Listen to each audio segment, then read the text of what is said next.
Gracias por tu palabra en esta noche que nos alumbra nuestro entendimiento, nos abre los ojos, nos vivifica, Señor. Nos vivifica, Señor. Tu palabra es la que hace que nosotros podamos verte a ti y podamos tener vida y andar en vida, Señor. Gloria a ti por eso, que tu palabra el día de hoy alumbre nuestros corazones como una lámpara, como una antorcha encendida en un lugar oscuro, que podamos estar atentos a ella, Señor, para que podamos tener dirección en un mundo tan oscuro como el que vivimos el día de hoy, Señor. Para tu gloria en el nombre de Cristo. Amén. En el capítulo 30 de Jeremías, antes de leer, quisiera solamente que tuvieras en mente esto para que a la hora de leer sepas qué es lo que está mostrando Jeremías. Estamos comenzando la tercera parte de nuestro libro. Ya tuvimos dos secciones anteriores, pero esa es la tercera parte del libro. Y de lo que va a hablar del capítulo 30 al 33 son promesas de restauración. Entonces vamos a ver muchísimas cosas que tienen que ver con la restauración de Israel. ¿Y en qué momento histórico estamos situados? Justamente en el cautiverio babilónico, cuando ya el pueblo de Israel fue llevado al cautiverio. Y en este capítulo específicamente estamos ubicados en el año 587, que es un año antes de la tercera deportación y destrucción de la ciudad de Jerusalén en el 586. Estamos en un momento crítico de la cautividad, en la última etapa de la cautividad babilónica. Y es en este momento en donde Dios le da a Jeremías palabra otra vez para el pueblo. En un momento ya se acabó Israel, ya se acabó Judá. Un momento realmente trágico para la nación. Así que dice el verso número 1 en el capítulo número 30, dice: palabra de Jehová que vino a Jeremías diciendo: así habló Jehová, Dios de Israel, diciendo: escríbete en un libro todas las palabras que te he hablado, porque he aquí que vienen días, dice Jehová, en que haré volver a los cautivos de mi pueblo Israel y Judá, ha dicho Jehová, y los traeré a la tierra que di a sus padres, y la disfrutarán. Estas pues son las palabras que habló Jehová acerca de Israel y de Judá. Bueno, entonces como introducción, vemos aquí este mandato de Dios a Jeremías. Le dice: escríbete un libro con estas palabras, ¿no? Pero la razón es porque dice: voy a hacer volver al pueblo. Qué buena noticia, después de que ellos están a punto de ser llevados en cautividad por completo en la tercera deportación. Les dice: voy a hacer volver otra vez al pueblo de Babilonia, otra vez a esta ciudad. Está hablando otra vez a la ciudad de Jerusalén. Y también otras particularidades que encontramos en esta introducción es que le dice: voy a regresar a Judá y a Israel. Y esto es bastante notable en el texto, porque realmente Jeremías está escrito a Judá, no está escrito a Israel, porque en este momento en el que profetizó Jeremías ya no existía la nación de Israel. La nación de Israel fue llevada en cautiverio por los asirios hace un siglo atrás, en el 721 antes de Cristo. Y ellos se portaron muy mal, y por eso es que fueron llevados en cautiverio.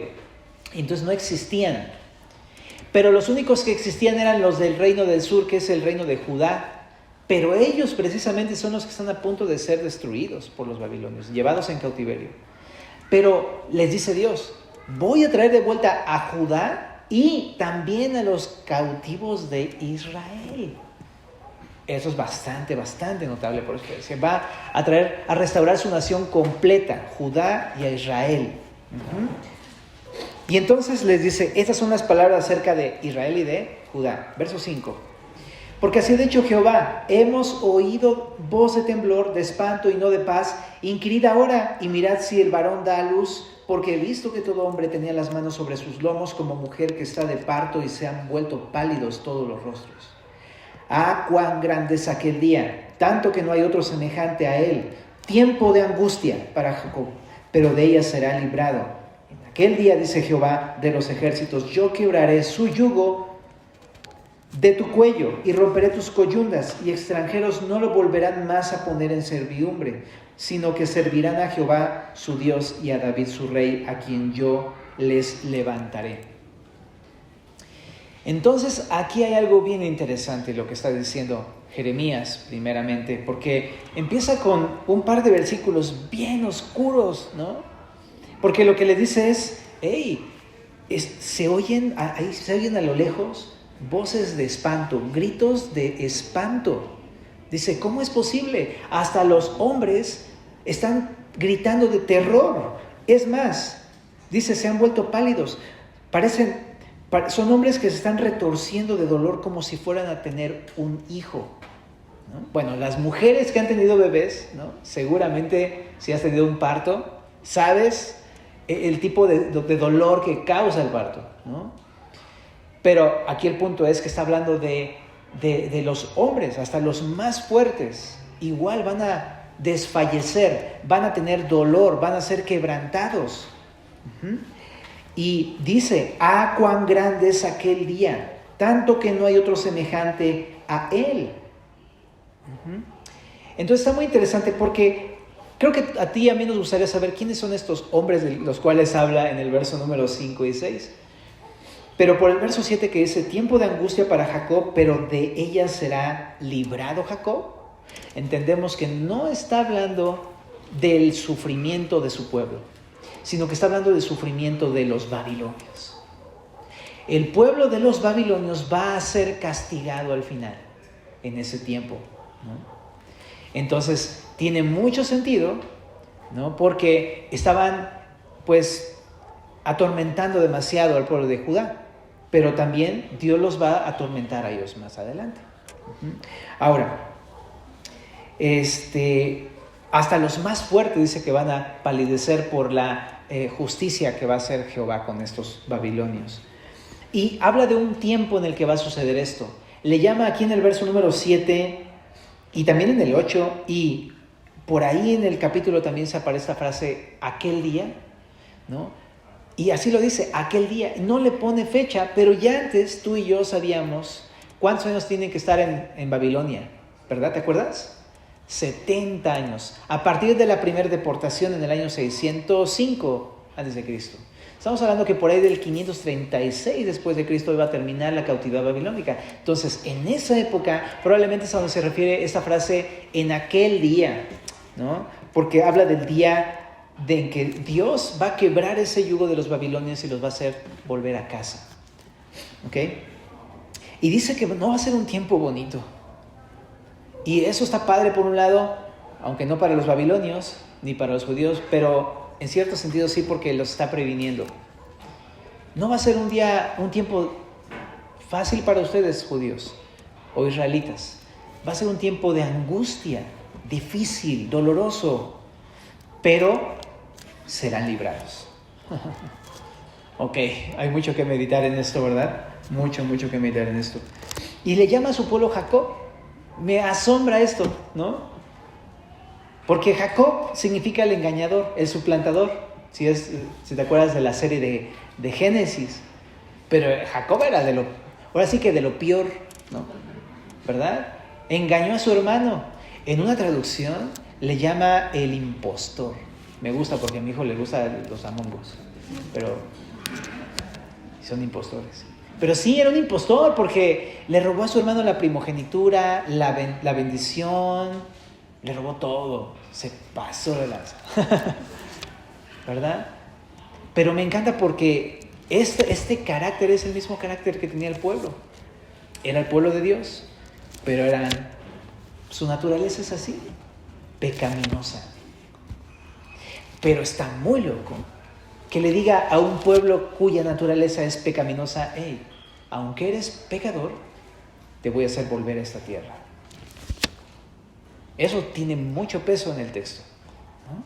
Ahora, le dice, en aquel día dice Jehová de los ejércitos, yo quebraré su yugo de tu cuello, voy a romper tus coyundas y los extranjeros no volverán más a poner servidumbre, ¿no? Sino que servirán a Jehová su Dios y a David su rey, a quien yo les levantaré. Al final dice que va a traerlos de vuelta a Jerusalén y en Jerusalén va a levantar un rey de entre ellos mismos. Y aquí le llama David, pero no es David porque David, pues ¿cómo te explico que vivió hace mucho tiempo atrás? En la época de Samuel. Y estamos al final de la época de reyes, entonces es totalmente distinto. No se está refiriendo a David literalmente, no que lo vaya a traer de los muertos a David, no, sino que habla proféticamente del Mesías. Y hace alusión a esta promesa que Dios había hecho en 2 de Samuel capítulo 7, conocidísima como el pacto davídico o el pacto a David, en el cual decía que levantaría uno del linaje de David, el cual reinaría para siempre sobre su pueblo. Y habla, por supuesto, del Mesías, que es Jesús. Entonces, en este pasaje está diciendo que después de traer los cautivos, va a levantar a el Mesías, que tú y yo ya por la historia lo sabemos quién es Cristo, y vendría volviéndose como uno de nosotros para servir, para morir y para resucitar de los muertos. ¿Okay? Pero bueno, ¿qué puedo meditar de esto? Ay, híjole, hay demasiadas cosas. Primeramente, ¿no? Literalmente, ¿no? Dios está salvando a su pueblo. Es lo que vemos en esta sección. Le está prometiendo salvación en el momento más difícil de su historia, en el que la nación ha sido llevada completamente en cautiverio. Eso es lo que está prometiendo, salvación. Y creo que no solamente salvación, también a pesar de ser Jacob, está prometiéndoles esta salvación, ¿verdad? Y le está diciendo que va a tener un día, un fin, todas estas cosas que le están pasando y los va a traer de vuelta, ¿no? Pero, y después que les va a levantar al rey, al Mesías, proféticamente hablando. Pero déjame decirte una cosa, esto también, al ser una profecía, Jeremías se nos pone más profético. Empieza a hablar de temas futuros en este pasaje, cosa que antes se ha también vislumbrado, pero no tan claro. Pero, ¿de qué manera podemos ver esto? ¿O cómo podemos entender que está hablando del futuro? Pues porque esta frase, aquel día, es súper conocida en el Antiguo Testamento para referirse al día del Señor. Seguramente a lo mejor algún día lo has leído por ahí en tu Biblia, ¿verdad? El día del Señor. El día del Señor, en el Antiguo Testamento, en la Escritura, habla no de un suceso, sino que habla de un periodo de tiempo del que habla la Biblia en que va a regresar el Mesías. Pero no está hablando de la primer venida de Jesucristo, cuando Él vino y se hizo carne para pagar el pecado, sino está hablando de la segunda venida de Jesús, que todavía el día de hoy no ocurre. Habla del día del regreso del Señor, ya no como el hijo del carpintero, sino como el Rey de Reyes y Señor de Señores, lo que estamos viendo en Apocalipsis. Y este periodo es un periodo de 7 años que van a ver más adelante en el futuro. Pero le llama aquel día porque en el vocabulario hebreo, en la cultura hebrea, también podía representarse un periodo de 7 años a través de la palabra semana o días. Y era algo como común, aquel día, ¿no? Pero el punto es, proféticamente hablando, este pasaje está diciendo que no solamente el pueblo de Judá va a ser traído de vuelta de Babilonia a Jerusalén y Dios los va a salvar de los babilonios meramente, aunque sí sucedió, sino que apunta a un momento más adelante en el que la nación de Israel va a ser salva por completo porque es el pueblo de Dios. Si tú te das cuenta el día de hoy el pueblo de Judá está muy oprimido. Estuvo oprimido durante 2000 años, y es más, dejó de existir el Estado israelita. Y en 1948 se volvió otra vez a crear el Estado israelita. Pero desde entonces ha habido puras guerras, ¿verdad? Ahí puedes checarte en History Channel o en reportajes, ¿no? Cuánta guerra han tenido los pobres judíos, ¿verdad? Durante todo este periodo. No han tenido para nada paz. Han estado oprimidos todo el tiempo. Pero Dios les hace esa promesa. No va a durar para siempre. Aquel día Dios va a venir. El mismo Mesías va a venir a darles libertad total. ¿Ok? En otra ocasión estudiaremos cuándo, cómo y todo lo que habla la Biblia respecto a este día del regreso del Señor. Pero por lo pronto es lo que dice. Ahora, ¿sabes? En ese día, por fin, Dios va a vencer sobre los enemigos de Israel. Dios por fin les va a poner a su Mesías, pero como Rey de Reyes y Señor de Señores, el mismo Mesías, Jesucristo, va a reinar sobre el pueblo de los judíos. Va a ser una maravilla ver eso, la verdad. Pero ahora, nosotros no somos judíos, nosotros no somos israelitas, o no sé si hay algún judío de que nació allá, ¿no? En Judea, o un israelita de familia israelita, ¿no? No lo sé, ¿no? Yo creo que no. Todos creo que somos mexicanos, ¿no? Más chilangos ¿qué será? Que la torta de tamal, que la guajolota. Pero eso también tiene que decirnos mucho a nosotros como cristianos, ¿no? Lo que tiene que decirnos es algo que también tiene que ver con la iglesia. Nosotros no somos Israel, pero hemos sido hechos parte del pueblo de Dios por fe. Hemos sido hechos parte también de esta nueva humanidad que habla Efesios, llamada la iglesia, en el cual ya no hay judío ni gentil, sino que todos son hijos de Dios al creer en Jesucristo. Si tú has creído en Jesucristo, te tengo la maravillosa noticia de decirte que eres parte de la familia de Dios. Pero, ¿sabes? Así como los judíos experimentaron una época de sufrimiento y aflicción, como iglesia en este momento estamos sufriendo una época de aflicciones por la fe, por creer en Cristo, por querer hacer las cosas de la manera que Dios las quiere, por dejarnos tratar, por vivir como extranjeros en un lugar muy lejano en el que el Señor habita. Pero me encanta porque esta promesa entonces también es para nosotros. En un momento estos opresores hacia los que creemos en el Señor Jesucristo van a ser tratados por el Señor. Nos va a salvar de estas cosas en aquel día. ¿En cuál día? En el día del regreso de Jesucristo. Eso está claramente predicho también en varios libros, no solamente en Jeremías, en Apocalipsis lo vamos a ver con detalle. Y cuando regrese Jesucristo en toda esta época de 7 años, al final de esa época, por fin seremos libertados de la opresión de este mundo y del maligno. Y también, ¿sabes? Es interesante que tengamos nada más en cuenta esto, que mientras eso sucede no van a ser tiempos tranquilos para los cristianos. De hecho, no son tranquilos, son bien difíciles, son tiempos de angustia. Yo cada vez, pensaría uno que después de la pandemia ya le estamos bajando tantito el calor ahí a la olla, pero no. Las cosas se ponen más intensas cada vez, cada semana, cada mes se pone más rudo. Y que la Agenda 2030, que la ideología de género, que a fuerzas el mundo quiere oprimirte para que le entregues a tus hijos en crianza al mundo y al diablo, y demás temas que podemos hablar de todas estas cosas todo el tiempo. Y las cosas se han puesto cada vez más color de hormiga, ¿no?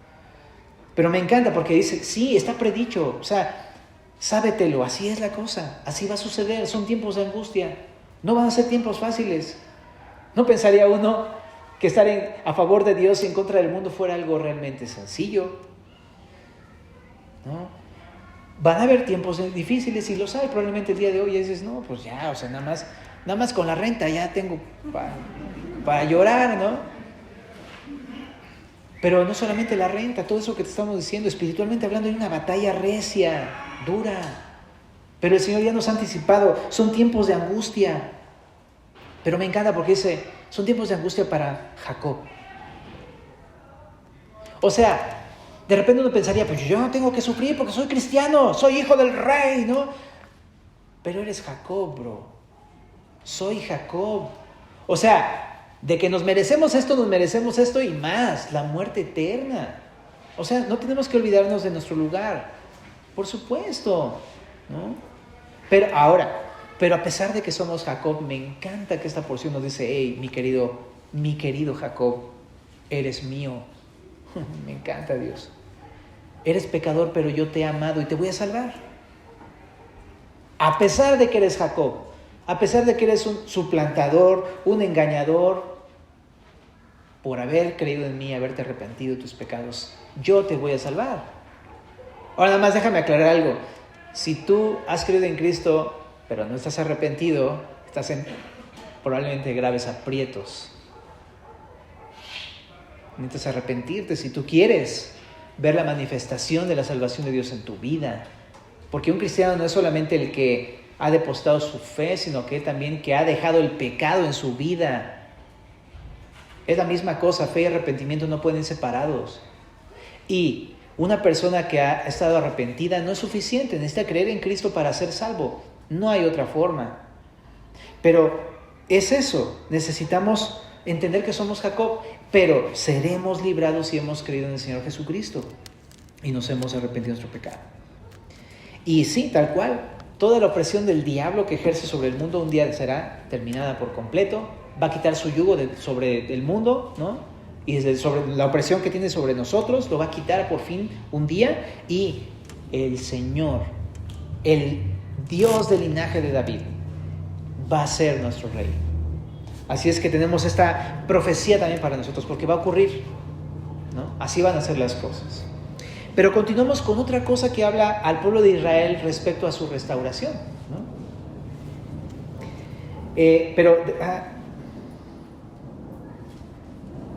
Déjame hacerte una aplicación más personal para el día de hoy antes de continuar. El día de hoy, eso es para nosotros, para el futuro.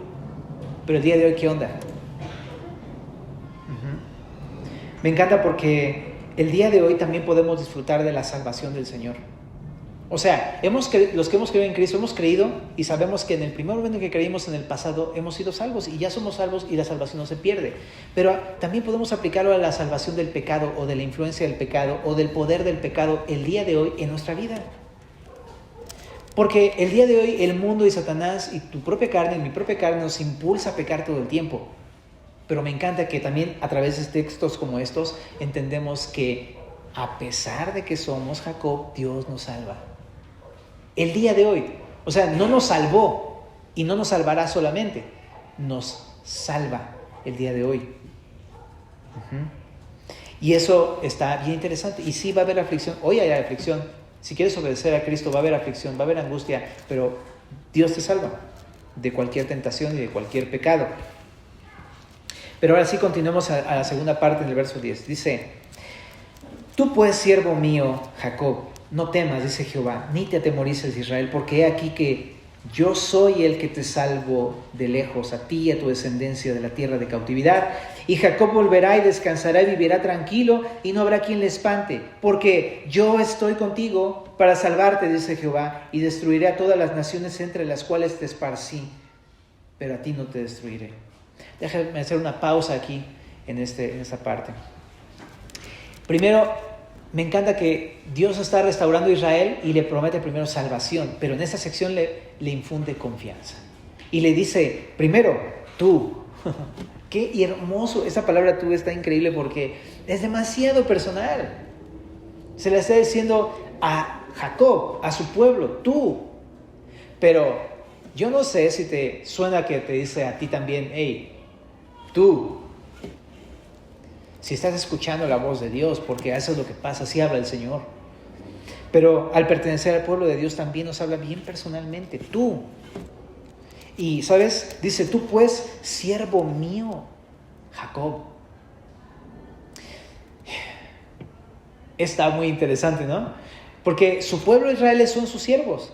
Están ahí para hacer la voluntad de Dios, para cumplir los planes de Dios y para servirle. Son sus siervos. Israel, o sea, Judá más bien, ¿no? Bueno, los dos, ¿no? Dijimos que eran los dos. Son sus siervos. Jacob. Y creo que también esto está bien increíble porque es como infundirnos confianza. Somos sus siervos. Le pertenecemos. Él nos compró. Somos sus doulos, sus esclavos. Él pagó con su sangre el precio de nuestras almas para que le perteneciéramos. Somos de Él. Y nos compró para que fuéramos sus siervos y cumpliéramos sus planes y propósitos. De entrada eso a mí me da mucho ánimo, ¿no? Porque digo, yo le pertenezco a Dios, ¿no? Soy su siervo, me compró. Y adelante dice, siervo mío, Jacob. Otra vez lo repite, ¿no? Por si se te olvida. Porque de repente dices, ¿yo qué voy a hacer su siervo si soy bien mentiroso, engañador, bien chafa, todo el tiempo hago lo malo, soy Jacob? Pues sí, tú, siervo mío, Jacob. Y dice, no temas, dice Jehová. ¿No te gusta eso? Dice, y no te atemorices, Israel. Entonces el mensaje es claro, no tengas miedo. Y es lo que le está diciendo a Israel. Y está bien interesante, te decía, porque un año después van a destruir Jerusalén y van a destruir el templo y van a deshacer por completo todo, van a tirar todas las piedras en Jerusalén, en el templo. Pero le dice, tú no temas. Son tiempos de angustia, pero no tienes por qué tener miedo. ¿no? Y el mensaje es para nosotros exactamente el mismo. ¿Estás viviendo tiempos de angustia y de aflicción? No temas, no te temorices. Jacob, siervo de Dios. Ahora, también quiero entender porque aquí dice Israel. De repente le cambia el nombre, ¿no? Y esto nos lleva muchísimo a la historia de Jacob, cuando pelea con Dios y le dice, peleando, aquí se puede poner al Sansón con las patadas, ¿verdad? Pero se pone a pelear con Dios y lo único que hace Dios es así agarrarle la coyuntura y ¡pum! Y se la disloca, ¿no? Y ahí puedes imaginarte a Jacob llorando, ¡ah! Y Dios diciendo, me ganaste, ¿no? Y después le dice, ya no te vas a llamar Jacob, te vas a llamar Israel. Y habla de cómo Dios le dio un nuevo nacimiento a Jacob, le dio una nueva vida, una nueva persona, lo hizo ser una nueva persona. Ahora ya no es el engañador, ahora es gobernado por Dios, que significa Israel, ¿no? Y me lleva a pensar en que a nosotros que hemos sido por fe hechos nuevas criaturas, que hemos tenido una nueva vida del Señor por fe, Dios nos considera como Israel, no nos ve como Jacob. Y con mucha más razón nos puede decir, tú eres mío. Entonces eso, de entrada también pienso, pues sí, los momentos son difíciles y va a haber momentos más difíciles, pero tenemos que tener fe, confianza y no tener temor de las situaciones, porque dice aquí en el verso número 10, ¿por qué? Porque he aquí que yo soy el que te salvo de lejos a ti y a tu descendencia de la cautividad, ¿no? Por eso, ¿cuál es la razón por la que no debo tener miedo, Dios? Si todo se ve terrible, todo se ve que va a ir en nuestra contra, nos van a perseguir, nos van a aplastar, nos van a matar probablemente por hacer lo que tenemos que hacer, por defender la fe y nuestros ideales como cristianos y obedecer a Dios. Pues sí, pero dice aquí, pero yo te salvo, yo soy el que te salvo, dice el Señor. Ha sido más claro, ¿no? Entonces, pues deja que te salve nada más. Dices, pero es que me da miedo. Pues ten fe. Ten fe. Sí es cierto que podríamos llegar a perder hasta el cuerpo, porque el Señor dice, ¿no? Que nos podrían matar el cuerpo. Pero dice el Espíritu, no. Teme más bien al que puede quitar el alma y echarla al infierno. Pero tú y yo, aunque nos maten por ser cristianos, perdón que lo diga tan crudo, que a lo mejor no pensarías que está tan cerca, pero lo está, o por lo menos pasar una persecución bien ruda por creer lo que creemos y decir lo que creemos, aunque pase todo eso, no tenemos por qué tener miedo. Cuando se nos apague la vista, Dios nos las va a volver a abrir y vamos a estar en su presencia. No tenemos por qué tener miedo. Y también aquí dice, yo soy el que te salvo de lejos. En presente te decía, no te salvé, te salvo. Te salvo una y otra y otra y otra vez. De lejos, porque está hablando precisamente de su morada celestial, ¿no? Pero también dice, y Jacob volverá, descansará y vivirá tranquilo y no habrá quien lo espante. Me encanta pensar en ese momento cuando va a haber este tiempo de paz absoluta en el que ya se va a acabar la maldad y la persecución y todo eso. Y así va a ser. El Señor nos da esta promesa. Y en el 11 también dice otra cosa que está increíble. Dice, no temas porque yo estoy contigo. Cuando nos da miedo es porque perdemos de vista a Dios. ¿Dónde estás, Dios? Y Dios así, Dios mío, estoy aquí a tu lado, estoy contigo. Tú no me ves, pero yo estoy contigo. Por eso no tener miedo. Dice, yo estoy contigo para salvarte. Otra vez lo repite, ¿no? Ten fe en tu Dios. Bien, pero me encanta que dice, sí, voy a destruir a esas naciones, pero me encanta lo que dice ahí donde nos quedamos, pero a ti no te destruiré. Entonces no temas. Yo creo que de lo que podríamos tener miedo sería, yo creo que como cristianos, de eso, ¿no? Más que me destruya el enemigo, que me destruya a Dios. Eso sí me da terror. Pero dice Dios, pero yo no lo voy a hacer. ¿Por qué? ¿Dónde lo sé? ¿Dónde puedo tener la certeza y estar seguro de eso? En la cruz. Porque tu pecado y mi pecado han sido pagados en el cuerpo de Cristo. Y no tenemos por qué tener miedo. Yo no te destruiré, dice el Señor. Creo que a todos nos da cierto temor dar ese paso algún día.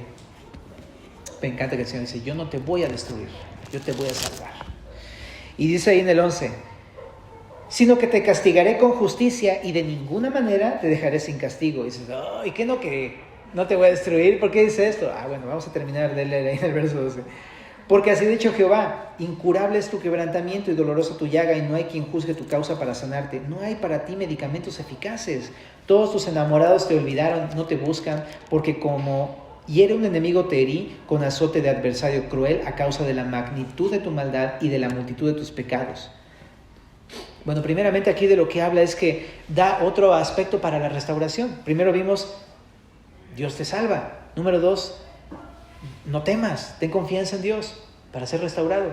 Pero número 3, Dios te va a disciplinar, Dios me va a disciplinar. Y comienza con esta oración que dice, no te voy a destruir, pero no pienses de ninguna manera que te voy a dejar sin castigo. Está hablando no del castigo del juicio eterno, está hablando de la disciplina como su hijo. Sí, cachamos toda esta idea, ¿no? No te voy a destruir, pero no pienses que te me vas a pasar de listo. Al Señor no se le va una, ¿eh? Yo como papá veo de repente a mis hijos y a veces me canso y digo, ay, espérate, ya al rato le digo. Pero Dios no es así. Cuando se te va una, el Señor no se le va una y viene y te dice. Y dice, de ninguna manera pienses que no te voy a corregir lo que tengo que corregir, ¿no? Y eso primeramente se da a esta nación de Israel. Y vaya que lo va a corregir con mano dura durante 70 años, ¿verdad? Y no es porque los odie, sino porque los quiere cambiar, les quiere dar un nuevo corazón, un carácter, los quiere volver al camino, etc. Igual a nosotros. De repente es eso. De repente decimos, pues espero que Dios no me discipline, pero la neta y la vida cristiana, constantemente el Señor te va a disciplinar. Cuando menos te lo esperes, de repente, órale, ¿qué fue eso? ¿Por qué se sintió tan fuerte, no? Pues es eso. Porque de este lado de la eternidad aún somos Jacob y necesitamos despojarnos de nuestra naturaleza pecaminosa que no está bien, que no le agrada a Dios. Te decía, y no es que el Señor diga, ya se volvió a equivocar, híjole, sí, estuvo muy mal. Bueno, al rato le digo, no, espérate, al Señor no se le pasa una, ¿eh? Dice, no pienses de ninguna manera que te dejaré sin disciplina. Pero aquí también en el verso 12 y 13 y 14 dice, ¿por qué es necesaria la disciplina para el cristiano? Y también para los israelitas, pero ya me estoy enfocando más en nosotros, ¿verdad? Pero dice 12, porque así ha dicho Jehová, incurable es tu quebrantamiento y dolorosa tu llaga. O sea, porque no hay otra manera en que podamos sanar. No hay otra manera en que nuestra maldad pueda ser curada. Si te das cuenta, aquí equipara la maldad personal, tu maldad y mi maldad, la maldad del pueblo de Israel, como si fuera una enfermedad, pero no es una enfermedad, no te confundas. Está hablando metafóricamente, porque de repente podría decir, mi pecado realmente, pues sí, soy un pecado, pero no, mi pecado realmente es un toque. No te hagas, ¿no? Muchas veces no es eso. Muchas veces más bien es que somos bien necios, obstinados con el pecado, ¿no? Y así. Pero el punto es tan incurable tu maldad que necesitas esta disciplina. No hay otra manera. Y queremos ser sanos en nuestro corazón. Queremos que Dios nos limpie nuestro corazón, pero esa es la única manera. ¿Sabes? Como papá te lo quiero decir claramente. Estamos en una época en que la misma cultura te orilla a que cambies tus maneras de disciplinar a tus... Es más, no disciplinar. El día de hoy le llaman educa a tu hijo, pero en este marco en el que ya no tienes que reprenderlo, no se vaya a traumar. Ya no tienes que darle vara porque, híjole, no hombre, ¿qué tipo de violencia es esa? Déjame decir que son los ideales con los que estamos batallando el día de hoy. Mira, Dios dice, dale vara al muchacho, no se va a morir si le das vara. Lo vas a librar de la muerte. Si tú eres de los papás que no le da vara a sus hijos, perdóname que te lo diga así, pero es que es necesario.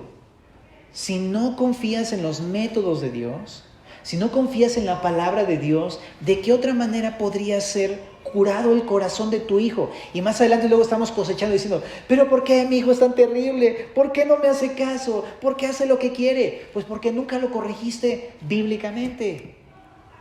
Ahora no estoy hablando de la vara como violencia, pero sí definitivamente que duele. Y se tiene que dar. Padres, no evadan su responsabilidad, por favor. Tienen que asumir esta responsabilidad. Y no se crean la mentira de este mundo, porque ese es la neta. Ahora, va acompañada de amor, va acompañada de instrucción bíblica, va acompañada de consuelo, de enseñanza, de todo eso. Es sin ira, sin enojo, por supuesto, todo eso. Pero tiene que haber disciplina. Y ahora, también nosotros, déjame decirte que somos los hijos del Señor, si hemos creído en Cristo, y no nos gusta la idea de pensar es que Dios me va a dar vara, pero déjame decirte que es la única forma en la que tú y yo podemos aprender. Y podemos dejar nuestro pecado. No hay otra manera de arrancar de hasta dentro, donde está tan enraizado nuestro corazón lleno de maldad, que a través de estos métodos del Señor. Y a veces permite unas varas bien severas. Gloria a Dios por sus disciplinas, que nos hacen arrepentirnos, que nos hacen abrir los ojos, que nos quitan de nuestro letargo, que nos hacen despertar como cristianos. Gloria a Dios por esas disciplinas del Señor. No le huyas. Deja que sea efectivo, que nos duela y podamos decir, gracias papito lindo, porque yo sé que me la das porque tú me amas. Y a veces puede darte una vara, no necesariamente físicamente, a través de un accidente, aunque puede ser, Jacob, descoyunta, aguas, pero puede ser a través de un accidente, puede ser a través de una situación, puede ser a través de un pleito, puede ser de cualquier cosa. Y puede usar eso para disciplinar a sus hijos, porque te ama. Entonces es eso. También allá no hay otra manera de ser curados. ¿De qué? ¿De qué? ¿De nuestras malas conductas? ¿De nuestras malas formas? ¿Curados de qué? ¿De nuestros malos comportamientos? ¿Curados de qué? Del pecado que vive en nuestro corazón. Me encanta eso porque nos enfoca muy bien lo que Dios quiere hacer. No quiere cambiar tu conducta, no quiere cambiar mi conducta, lo que quiere es cambiar tu corazón. Y lo que tiene que quitar es el pecado que hay adentro. Eso es lo que quiere quitar el Señor. Y también si eres papá, no intentes cambiar la conducta de tus hijos. No, eso es absurdo. Es inútil. Lo que tienes que buscar es cambiar su corazón. Porque puedes cambiar su conducta y después poniendo sí, papá, lo que tú digas, papá, ¿no? Y ya sabes que nada que ver, ¿no? Te da la vuelta y al rato ya estás haciendo otra vez lo mismo. El punto es su corazón. El pecado, cuando lo reprendas a propósito, tiene que ser por pecado, no porque te cayó gordo algo. Dios no nos disciplina porque nos caiga gordo algo de nosotros. Si fuera así, no, pues nos iría como en feria, ¿no? Y aparte no serviría de nada, ¿no? Pero lo que nosotros debemos de ver a la hora de disciplinar a nuestros hijos es el pecado. ¿Cuál es el pecado? ¿Qué es lo que está haciendo en contra de Dios? Para poder decirle, mira hijo, te va a doler, pero es que pecaste contra Dios. Esto te va a llevar a la muerte. Y si no te corrijo ahora, vas a cosechar las consecuencias de tus propios pecados. Tenga. Y lo va a entender. Tú dices, es que los niños no van a entender. No, sí entienden. Claro que entienden. Pero es nuestra labor estar ahí una y otra y otra y otra y otra. Por eso dice en Gálatas, me encanta ese versículo, Gálatas 5. No nos cansemos puede hacer el bien porque a su tiempo segaremos y no desmayamos. Necesitamos aprender a ser constantes en la disciplina. Ahora en el verso 13 dice, no hay quien juzgue tu causa para sanarte. Lo que está diciendo es, no hay nadie más que te pueda ayudar. Perdón, pero el hombre es insuficiente para limpiar el corazón lleno de pecado. El hombre no puede cambiar el corazón de otro hombre. Si tú estás confiando en métodos humanos para cambiar el corazón de tu hijo o para que tu mismo corazón sea cambiado, olvídalo. Dice Dios, no hay otra persona que puede limpiarte tu corazón. Solamente el Señor. Solamente es Él. ¿Por qué recurrir a métodos que no son de Dios? Si lo que quieres es cambiar tu conducta, sí, pues claro, pues ahí vete con personas especialistas, ¿no? Pero si lo que quieres es que Dios quite tu pecado, ven con el Señor. Ahora también aquí dice, no hay medicamentos eficaces. Mira, tú te puedes tomar tus gotitas, tú te puedes tomar tus chochitos, tus pastillas, tus inyecciones, pero no vas a quitar el pecado que está arraigado en tu corazón, en verdad. Necesitas la obra de Dios en tu vida. Y dice aquí en el 14, o sea, no hay nadie que te ayude, que estás solo. En el 14, todos tus enamorados te olvidaron. Está hablando de los enamorados de Israel, que son los pueblos que se habían aliado con ellos, pero que al final los abandonaron. Cuando vieron a los babilonios dijeron, no, ahí nos vemos, bye. Y se fueron corriendo y los abandonaron, ¿no? Pero Dios no nos abandona. Dios está ahí hasta en los momentos más duros y difíciles que podemos afrontar. Y dice Dios, yo no me voy a mover, yo aquí estoy. ¿Dónde están tus amados, tus enamorados? Yo estoy aquí. Dios nunca se va a alejar de ti cuando más lo necesites. Y también dice aquí, porque como hiere un enemigo te herí, con azotes de adversario cruel, que dice ahí, a causa de la magnitud de tu maldad y de la multitud. Son dos palabras súper interesantes. Qué clavado soy, ya son 40 minutos. Perdón. Pero mira, uno pensaría, ay, pero lo que dije fue una mentiritita, nada más fue un pequeño desliz, la verdad no es para tanto. Magnitud de nuestros pecados, hermano. Ningún pecado es chiquito, ningún pecado es insignificante. El pecado, de hecho, de Israel, ay, pero si nada más era Acera y Abal, o sea, y nada más fue una vez. Pero no, un pequeño pecado es realmente pecaminoso. Es de muy grande magnitud la rebeldía que expresamos a través de cualquier tipo de pecado contra Dios. No podemos minimizar la magnitud del pecado en nuestro corazón. Muchos de aquí luego llegamos con esas ideas, pues yo sí peco, pero nada más tantito. Déjame quitarte la venda de los ojos para que sepas lo que piensa el Señor. Magnitud de tu pecado, la gran carga del pecado. El pecado es terriblemente pecaminoso. No somos poquito pecadores, somos completamente, muy grandemente pecadores contra Dios. Y dice aquí, a causa de la magnitud de tu maldad y la multitud de tus pecados. Porque de repente pensaría uno, pues si yo nada más he hecho una que otra cosita ahí, pero nada más. No, multitud de pecados, multitud. Como dijera el otro versículo, no os hagáis, pues, ¿no? No, eso dice. Pero sí nos hacemos. A veces porque decimos, no, si yo realmente no he hecho tantas cosas, o sea, sí de repente, pero no. No sé si te ha pasado que de repente quieres limpiar un mueble, ¿no? Y dices, pues, lo voy a limpiar, ya lo limpié apenas la semana pasada, pero voy a echar el trapazo, pues, órale. Y le pasas así y dices, no inventes, ¿no? ¿Sí te ha pasado eso? Y dices, tengo un chorro de polvo, pero si apenas lo limpié, multitud de pecados. Pues es que yo me confesé apenas hace una semana, apenas me arrepentí, pues sí, multitud de pecados, ¿no? Cometemos pecados demasiado todo el tiempo, mis hermanos.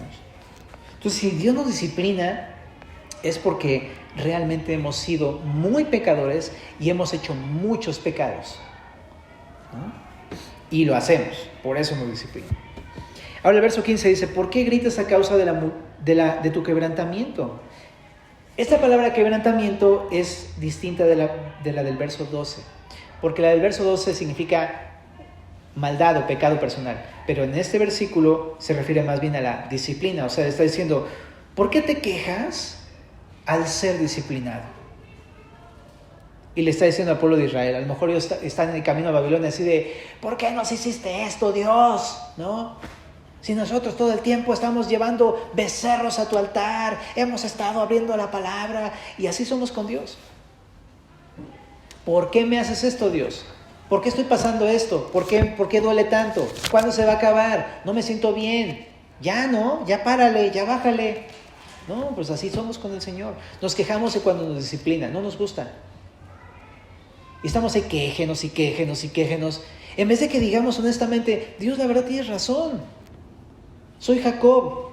Mínimo me debías dar una disciplina. Pero no, nos quejamos, ¿no? Y dice, incurable es tu dolor. O sea, lo que está diciendo es, ¿sabes qué? Si realmente se tratara de dolor, tú deberías recibir todo el castigo divino. Tu dolor no debería tener fin. El Señor es misericordioso cuando solamente nos disciplina o nos jala la oreja, pero nos mereceríamos mucho más que eso, realmente. Dice, porque la grandeza de tu iniquidad y por muchos pecados te he hecho esto. Pero serán consumidos todos los que te consumen y todos tus adversarios, todos irán en cautiverio, hollados serán los que te hollaron y todos los que hicieron presa de ti daré en presa. Mas yo haré venir sanidad para ti y sanaré tus heridas, dice Jehová, porque desechada te llamaron, diciendo, esta es Sión de la que nadie se acuerda. Un siguiente punto para la restauración que le está diciendo es, bueno, te voy a disciplinar. Sí es duro, pero voy a hacer justicia también. Porque probablemente estaban quejando por eso. ¿Por qué no les haces nada a los babilonios? Mira cómo están llevándose a las mujeres. Mira lo que les están haciendo. Cómo están destruyendo a los niños. Cómo están destruyendo a los adultos. Cómo están haciendo toda esta maldad en el pueblo de Israel. Y sí, se estaban pasando los babilonios. Pero me encanta que dices, no te preocupes, yo voy a hacer justicia. Yo voy a vengarme. Déjamelo a mí. Y también si tú estás pasando por una condición de restauración, déjaselo al Señor. Él va a hacerse cargo de aquellas personas que se pasaron contigo. En el verso 18 dice, así ha dicho Jehová, he aquí yo hago volver los cautivos de las tiendas de Jacob y de sus tiendas tendré misericordia, y la ciudad será edificada sobre su colina, el templo será sentado según su forma, y saldrá de ellos acción de gracias y voz de nación que está en regocijo, y los multiplicaré y no serán disminuidos, los multiplicaré y no serán menoscabados o menospreciados. Y serán sus hijos como antes, y su congregación delante de mí será confirmada, y castigaré a todos sus opresores. De ella saldrá su príncipe, y de medio de ella saldrá su señoreador, y le haré llegar cerca, y él se acercará a mí, porque ¿quién es aquel que se atreve a acercarse a mí?, dice Jehová. Y me seréis por pueblo, y yo seré vuestro Dios. Bueno, antes de concluir esa sección, está hablando de la hermosa restauración que piensa hacer en un momento más adelante. Y pues creo que está bastante claro. Va a llevarlos de vuelta, va a restaurar Jerusalén, va a restaurar el templo, ¿no? Pero hay algo que me llama muchísimo la atención, ¿no? Porque va a cambiar completamente su corazón en todos los aspectos. Por ejemplo, en de la queja. Mientras había queja, después de los 70 años que va a haber gratitud. Había destrucción, ahora va a haber edificación, ¿no? Había menosprecio, ahora va a haber honra a su pueblo. Iba a haber disminución de la población por las muertes, ahora va a haber multiplicación del pueblo. Y habían sido castigados, ahora van a ser vengados, van a ser reivindicados. Habían sido llevados cautivos sus reyes. Ahora Dios les va a poner al Mesías, a David, al Mesías como su rey. Estaban lejos, pero les dice, pero yo les voy a hacer acercarse a mí. Y dice, de esta última parte, me encanta que dice, ¿quién es aquel que se atreve a acercarse a mí?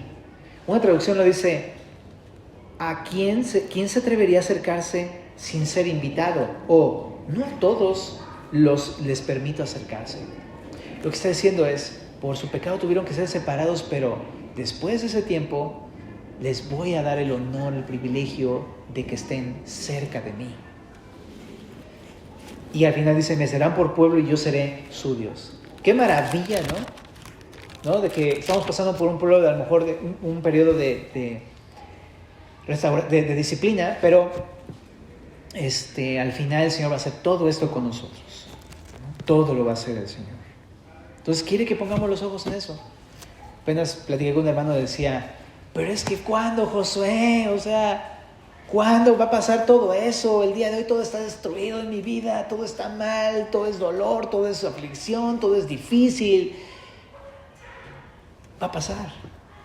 Y vamos a ser restaurados por completo. Y todo esto va a suceder. Pero no solamente en el día que el Señor regrese, el día de hoy puede ser ese día. Si tú permites que el Señor te restaure en tu vida, ¿no? Él puede hacer que estés más cerca de Él de lo que tú imaginas estar, ¿no? Me encanta eso. Me encanta. Es mi frase favorita, el verso 21. Los haré llegar cerca, ¿no? Muy bien. Y al final dice, he aquí la tempestad de Jehová sale con furor, la tempestad que se prepara sobre la cabeza de los impíos reposará. No se calmará el ardor de la ira de Jehová hasta que haya hecho y cumplido los pensamientos de su corazón. En el fin de los días entenderéis esto. No sé si el día de hoy entiendes o no entiendes lo que te estoy diciendo. Y a lo mejor vas a salir de acá diciendo, chale, no viene para que me regañaran y mire este cuate, ya le dijo de cosas. A lo mejor no lo entiendes. Y no espero que lo entiendas, sinceramente, pero cuando lo entiendas, voy a estar muy feliz, y creo que el Señor más, de poder ver un cambio en tu corazón. Y así está la cosa. Las pruebas, las disciplinas no se entienden en el presente muchas veces, pero producen un hermoso fruto de arrepentimiento en aquellas personas que han sido ejercitadas en la disciplina. ¿Oramos para terminar? Señor, gracias por tu gran amor inagotable que también se ve expresado a través de estas cosas difíciles, pero creemos, Señor, que tus disciplinas son amor puro, Señor, mostrado en nuestras vidas. Ayúdanos a abrazar este tipo de principios y verdades, porque nos alientan, Señor. Y Padre, por favor, Señor, sálvanos el día de hoy. Por favor, sálvanos, danos confianza en ti, ayúdanos a no tener miedo, sino más bien confianza en ti, que tú eres el que nos va a guardar. Y sí, Señor, si intentamos ser disciplinados, hazlo, Dios, por favor, porque no queremos que haya pecado en nuestro corazón. Queremos ser limpios para poder estar contigo, que eres limpio. Queremos estar cerca de ti, Señor. Y también haz justicia, Señor, de nuestros adversarios, Dios, y restaura nuestras vidas por completo. En el nombre de Jesús te lo pedimos. Amén.